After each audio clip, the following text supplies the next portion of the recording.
and welcome to India's vlog. Today is all about Dhanushkodi. As we wanted to see the sunrise at Dhanushkodi, upon reaching Rameshwaram the next morning, we left our room early in the morning and drove to Dhanushkodi, which is 20 kilometers away. Dhanushkodi is located at the southern tip of Rameshwaram Island on the eastern coast of Tamil Nadu. It is also the place for the union of two mighty oceans, Bay of Bengal and Indian Ocean, and is an elongated in shape. It is also the end of India, and we felt we are at the end of the earth. As we were driving closer to this place, the frightening silence came upon us. However, surprisingly, we began to get the Sinhalese language on our car radio. In the next few minutes, we got a welcoming message on our mobile phones from Airtel Sri Lanka. Sri Lanka is just 31 kilometers. ආයුර්වේද වෛද්‍යවරයෙක් ප්‍රසිද්ධ ව්‍යාපාරිකයෙක් ඔලදී මේ තේ කර්මාන්තකරුවෙක් ධනවත් ව්‍යාපාරිකයෙක් වගේම මානව හිත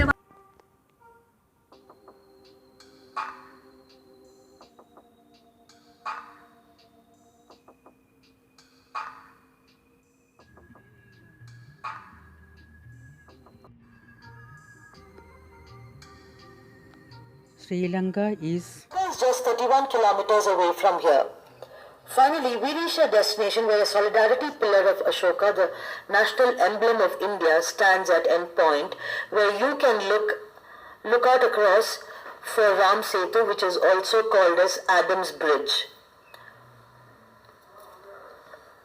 History of Dhanushkodi is that Dhanushkodi had the customs office, railway station, post office, schools, hospitals, churches, hotels and shops, and it was a flourishing trade hub which Sri Lanka then called Ceylon.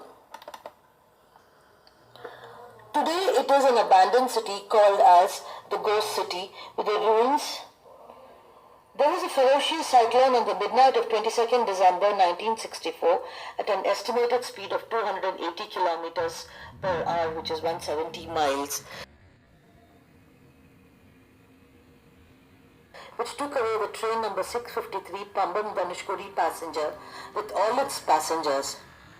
Most of them were school children coming home for Christmas vacation.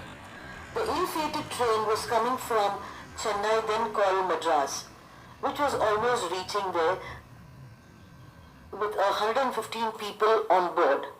The cyclone washed away all the passengers and the train itself. Being not satisfied with the destruction it caused, the ferocious cyclone took away the lives of nearly 2,000 people of Dhanushkodi and all the buildings, washing away the whole town. Since then, the government of Tamil Nadu declared Dhanushkodi as a ghost town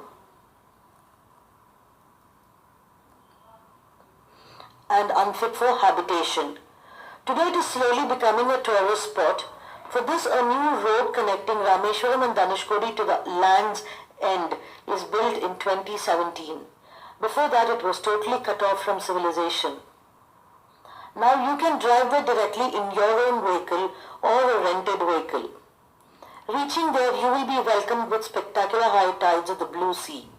It is an awesome sight to stand at this point, enclosed by both sides with oceans.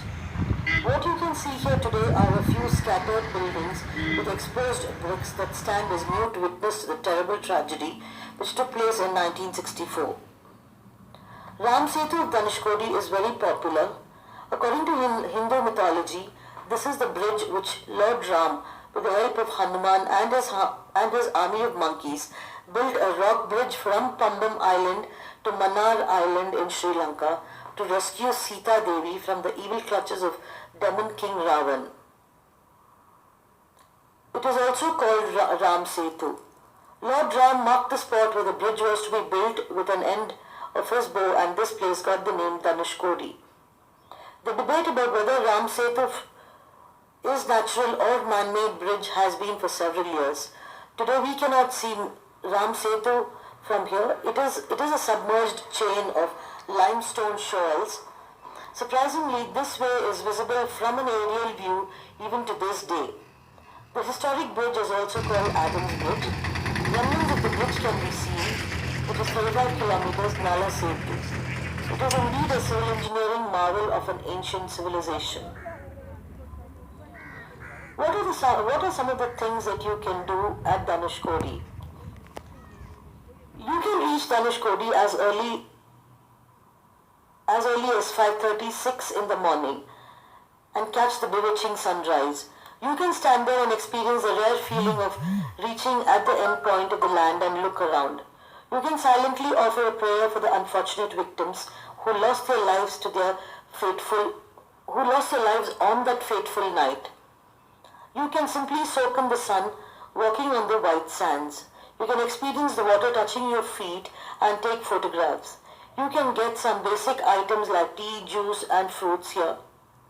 You can visit the thatched shops and buy trinkets made with shells, which will be of great help to these local vendors. You can visit the ruins there and imagine how that place used to be during this flourishing period. We bought some of the items from the local shops just to make a conversation with the owner, with a fisherwoman. Her husband, along with other friends, go to the sea for fishing by 4 a.m. and returns by 10 a.m. On a holiday, he will sell all the fish and she too will have some good sales. Other days, they make hardly anything for their living. She told me that there was about 100 such shops in Dhanushkodi. The fisher folks, the only inhabitants, live a harsh life in makeshift thatched huts with no electricity or running water. There are other things like you can also visit the Kodandaramaswamy temple located off the highway about 10 minutes before Dhanushkodi. You may be able to spot some migratory birds too on your way.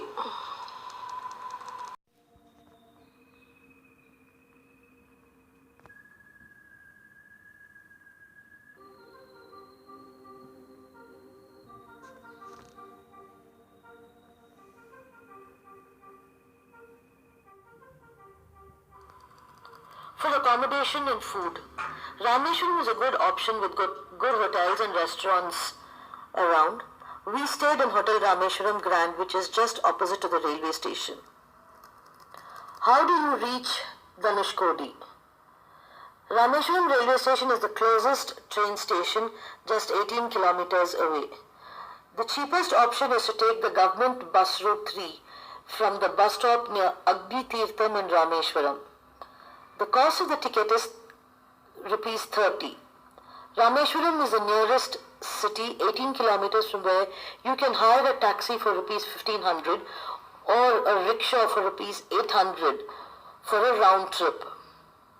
The nearest airport to Dhanushkodi is Madurai at a distance of 188 kilometers.